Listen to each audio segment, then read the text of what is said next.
Assalamualaikum warahmatullahi wabarakatuh. Ketemu lagi teman-teman dengan kami channel YouTube Kebun Zuhdan, dan di depan saya ada tiga teman-teman, tiga tanaman buah dalam pot atau tabu lampot. Kurma Arabian, Swimik pala Taiwan, Farang Taiwan. Nah, kita ke yang tengah dulu teman-teman. Kita fokus ke tengah dulu ya. Dan saat ini teman-teman bisa lihat sedang berbuah teman-teman. Jadi sebuah kenikmatan tersendiri ya, bisa melihat tanaman buah kita tanam di pot dan ternyata bisa berbuah. Indahnya tabu lampot ya, asiknya sebuah tanaman buah yang kita tanam di pot dan bisa berbuah seperti ini tuh suatu kebahagiaan tersendiri teman-teman. Dan ini merupakan salah satu hiburan tersendiri ya bagi yang mungkin punya kesibukan dan yang tidak punya lahan. Jadi kita bisa menanam sebuah tanaman di pot saja teman-teman. Nah, ini kelebihannya dari bunga ya. Kalau bunga kan ya hanya sebatas keindahan mata. Kalau ini kan bisa kita nikmati dari sisi rasa dan pandangannya. Kalau bunga kan hanya sebatas pandangan. Nah, kalau ini kita bisa menikmatinya. Ya kalau kita sekedar beli di toko mudah buat kita teman-teman.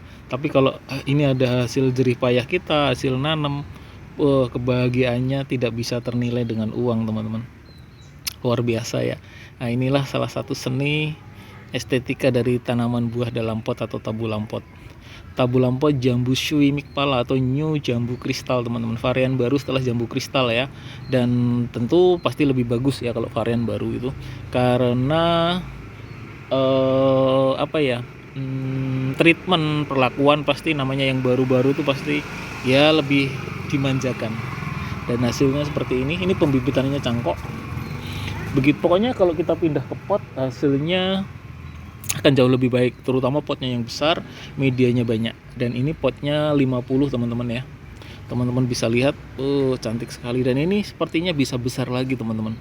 Nah, ini kondisinya seperti ini ya. Jadi ini nanti tetap harus kita kita akan tarik, kita akan kasih penyangga karena resikonya pasti ceklek ya atau patah. Nah, ini sangat berisiko. Nah, sementara sih kalau di sini memang aman lah dari gangguan anak-anak kecil, nggak ada yang iseng, aman lah. Paling resiko patah aja. Jadi nanti kita tetap kasih penyangga ya. Nanti biasanya kalau yang hal-hal yang agak membutuhkan waktu itu biasanya di hari libur ya teman-teman ya. Karena ini kan saya mau berangkat kerja, jadi vlog dulu, bikin video.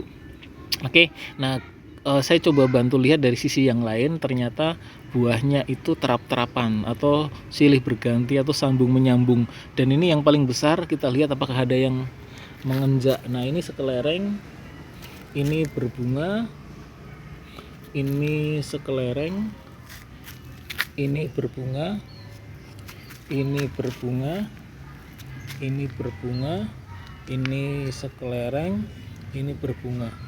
Dan ini ada yang kita buntel juga, saya nggak tahu apakah jadi atau enggak ya. Oh, jatuh teman-teman, jatuh. Oke, nah kemudian tanaman ini udah cukup lama, jadi perakarannya juga udah kuat, kemudian batangnya udah kokoh, jadi memang udah benar-benar siap untuk membuahkan ya. Membuahkan ini bagus banget. Nah, jadi ini recommended sekali untuk buat teman-teman semua yang masih bingung kira-kira saya mau nanam apa nih setelah jambu kristal putih ya. Salah satunya Swimik pala teman-teman.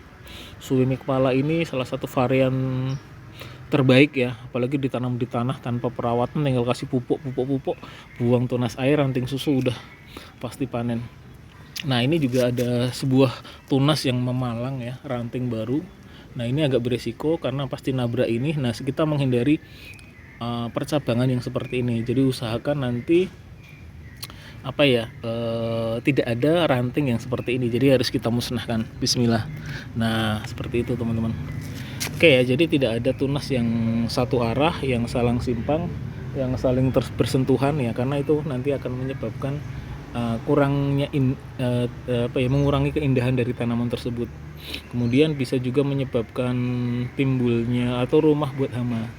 Nah, seperti itu teman-teman. Yang jelas kalau udah seperti ini tuh kita nggak perlu banyak basa-basi ya. hasilnya sudah ada.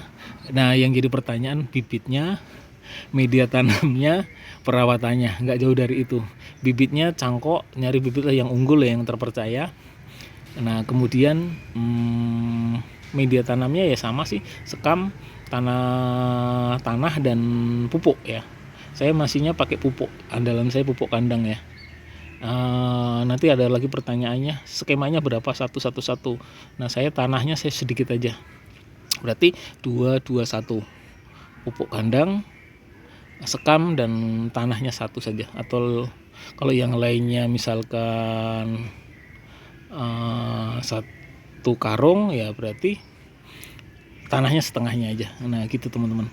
Kemudian perawatannya ya itu tadi, buang tunas air, buang ranting susu. Nah ini juga ada teman-teman, kita buang. Nah, jadi buang tunas air, buang ranting susu, buang daun-daun tua. Kemudian setiap tunas baru muncul dipotek seperti ini ya, tapi butuh beberapa daun lah. Oh ini ada calon bunganya, jadi ujungnya aja. Nah jadi agar mencegah pertumbuhan vertikal ya, jadi tujuannya biar kokoh juga di bagian akar dan batang. Kemudian cukup sinar matahari, tiap pagi disiram, itu akan lebih bagus. Kalau pagi terlewat ya pilihannya sore.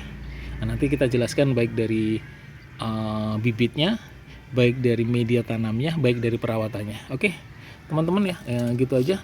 Saya mau berangkat kerja, selamat menanam, salam satu hobi, menanam tanaman buah dalam pot yang tidak punya lahan, dan asiknya menanam buah dalam pot dan ternyata bisa berbuah.